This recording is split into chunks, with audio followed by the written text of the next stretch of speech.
So this is what I did to prep for decluttering for the week. First of all, I made sure that the meal plans were all set, that were easy kind of things to do.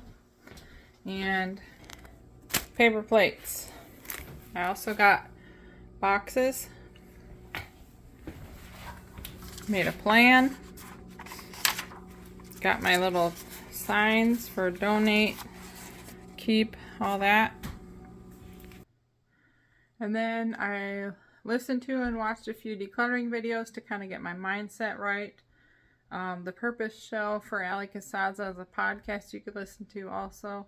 And I set it up so I had a babysitter one day, and then the kids are going to grandma's for a couple of days, and then just having some movies and things that they can do that are special, out of the ordinary, that so that I have more time that I can work and get it all done in a week, hopefully. So hope those tips help you and get ready and declutter. Just remember, if you haven't used it in a while, you don't need it. If you don't love it, don't keep it.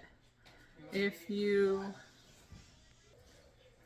spent money on it and you don't really use it, just say, oh, it's a loss. I didn't make a good choice there, but it needs to go so that I can move forward and not do that again.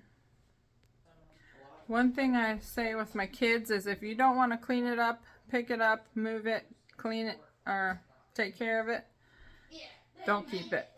So anyway, happy decluttering. It's really mentally hard for me. I hate it, but it will make life so much better when I'm done. So that's what I just got to keep in mind.